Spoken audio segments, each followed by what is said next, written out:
Good afternoon. This is Jim Whitehead. How are you? Hey, today we're going to talk about three buddies that were not originally buddies, but as we all sometimes find, circumstances bring us all together. So this is a story of three animals that kind of, they put up with each other, but they kind of, stuck to themselves. But then something happened, and they all needed to say, together we're better. So that's what we're going to talk about today. All right. Barnaby the Shih Tzu. You're looking at Barnaby with his perpetually worried brow and a heart far bigger than his tiny frame, considered himself the official greeter of Sunny Meadow Farm. And that's exactly what my wonderful little Jamie Shih Tzu does. She thinks she's the boss, and she welcomes everybody that comes to see us. So then we have, the next one is Clementine, a Maine Coon whose luxurious gray fur seemed to ripple with every graceful stride. She possessed an air of quiet wisdom, her amber eyes observing the world with calm curiosity. The neat thing about cats and dogs, they're both wonderful. They do act differently, but they act differently in a way that you like, and in a lot of cases it works well together. So, together we're better, right? Now, for the final third member of the community is Atlas. Hold on here. A magnificent chestnut horse whose gentle nature belied its his immense strength. I don't know. Anyway, their friendships hadn't been instantaneous. Barnaby, initially intimidated by Clementine's size, the cat bigger than the dog, and Atlas's booming whinnies, would bark nervously from a safe distance. Clementine, in her feline aloofness, mostly ignored the little dog, while Atlas, preoccupied with grazing, barely noticing either of them. So they were on the farm, but they basically kind of said, oh, it's okay, they're here, but I'm not going to do very much. But then the turning point came during a fierce summer storm. Thunder rattled the farmhouse windows, and Barnaby, the Shih Tzu, usually a brave little soul, trembled uncontrollably. He squeezed under the porch, whimpering. Clementine, seeking shelter from the downpour, found herself nearby. Seeing Barnaby's distresses, she did something uncharacteristic. She nudged him gently with her large head, a soft purr rumbling in her chest. The warmth of her fur and the soothing vibration calmed Barnaby slightly. So there you see, Clementine is saying, "Don't worry, Barnaby, I'm going to lead you to a place that's a little less, how would you say, scary in this terrible storm that we are witnessing." Meanwhile, back at the ranch, a section of the fence in Atlas's pasture had been weakened by the wind. Panicked by the lightning, he reared against it, causing it to collapse. Trapped and agitated, he let out a distressed cries. Now, Barnaby, hearing Atlas's unusual distress, forgot his own fear. He scrambled out from under the porch, barking urgently in the direction of the pasture.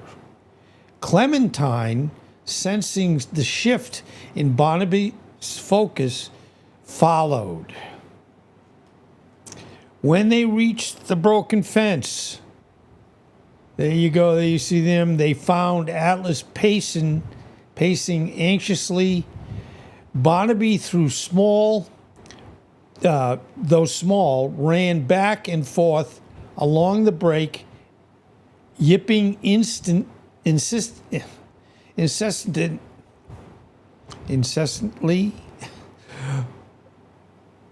as if trying to herd Atlas away from the dangerous edges. Clementine, with her keen intelligence, all animals are smart, and I'm not going to sit here, you'll probably get mad at me if I started to say, you know, Barnaby's smarter than Clementine and Atlas is smarter than... No, they're all smart. Anyway, she began weaving between Atlas's legs, her soft fur comforting presence against his powerful limbs. Her calm demeanor had surprisingly soothing effect on the frightened horse. But it was Atlas who ultimately found the solution, and a large fallen log with his nose, he slowly pushed it toward the gap in the fence. With a final powerful shove, he wedged it securely, creating a temporary barrier. Now, if you're not going to feel, if anything, at the very least, they worked together. And they got through some, in their perception, a tough afternoon. Barnaby the Shih Tzu, with his perpetually worried brow and a heart far bigger than his tiny frame, considered himself the greeter, as I said,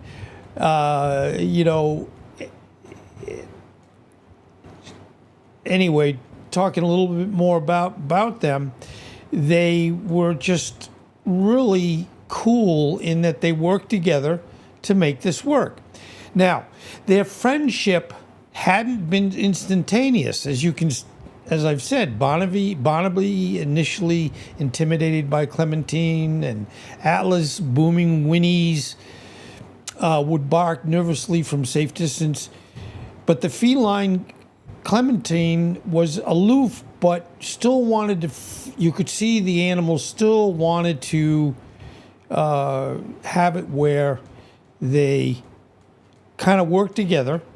They got through the broken fence, and they stood it together. Now, one thing also that happened was the fact that even though they were feared and they felt trapped, the wonderful animal started to, as they were working together, they decided that since we are safe, let's take a look at anybody else that needs help. Anyway, okay, as you can see, they're figuring it out there. So anyway, from that day forward, Barnaby no longer was intimidated, would often nap nestled in Clementine's thick fur, the cat's purr a constant lullaby. Clementine, in turn, would patiently tolerate Barnaby's playful nips at her tail. And Atlas, whenever he saw his two smaller companions approaching, would lower his massive head offering a gentle nuzzle. They learn to help each other in their own unique ways. Now, one little side story, and this kind of highlights Clementine's desire to help. One day there was a squirrel that dotted up an old oak tree in the pasture. Clementine had climbed too high, but beyond Clementine's reach. Seeing her frustrated meows, Barnaby began to bark excitedly at the base of his tree, his small size allowing him to get closer to the squirrel. So they're all kind of now saying, hey, we're cool. We saved ourselves, so now we're going to save a squirrel. The squirrel had lost its footing and tumbled down, landing safely within Clementine's easy reach. Anyway, they proved that this friendship, and what they did is Clementine said, hey, squirrel, don't worry. I'm going to help you. And, you know, I know you all would sit there and go, do you think the cat would, in case Clementine, go after the squirrel? Not in a bad way, just in a good way of having it where they helped each other. So there's another picture of them, and it's, how would you say, so profoundly pleasing and wonderful, where we can recognize that animals probably work better together in a lot of cases than human beings. So, you know, we really do appreciate what they do and how they work together. So, that's the story of Barnaby, Clementine, and Atlas the horse on the great afternoon adventure of where they were not friends initially. They kind of said, oh, they're there, it's okay. But because of, and all animals, and even most humans, we all get and are afraid of thunderstorms. Couple reasons why you don't want to lose power. You also don't want to have it where you are out there and you have issues of being afraid. But, you know, when you're afraid, you all can work together. By the way, I want to say hi to Andros Gaming, also Les Gomba, and I want to thank you for being here. You know, I don't mean to mess up the names, but I know it's like with anything, a lot of the folks on YouTube certainly put themselves into, you know, names that means a lot to them.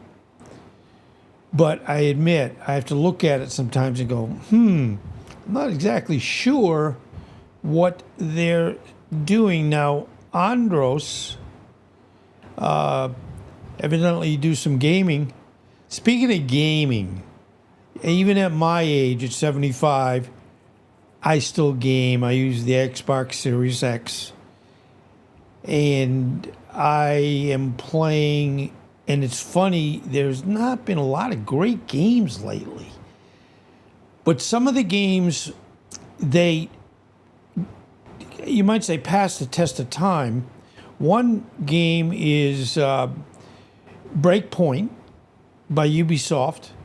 Another game that's been out since 2019, 2020 is The Division 2. Now, I'm playing that again, and, you know, it's been almost 7 years, as they described, and bottom line, they still keep improving it.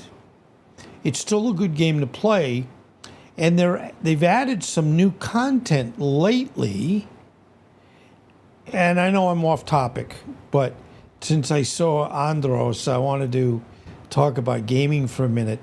But on the 27th of March, their season 6 of Division 2 is going to come to an end, and they're going to be doing a DLC that's going to be Brooklyn. Now, the funny thing with, when I played, Division 2, I played it all through the pandemic COVID. And interestingly, as if you do play it, it did have it where you were either in Washington, and then they added New York City and other locations all around that area. And it was not directly attempting to do the same thing, but it was through some type of disease chemical that was released, and it really, really messed things up. And that's what you basically play in, a very deteriorated, scary environment. From what I understand, the DLC on March 27th is going to be in Brooklyn, which is going to be cool. And they already, about 4 days ago, they announced, and this was debatable as to whether it was going to happen, but they announced that they're working on officially Division 3. And again, it's a very good game. It's fun. A lot of little things you need to learn, and all the different types of equipment, and how to protect yourself, and how to work in trying to make things better. Anyway, I know you're saying you're talking about games. What are we doing? Anyway, thank you so much for being here. Thank you for following my little story about our 3 friends that, as we would say, together we're better. Thank you very much. Take care.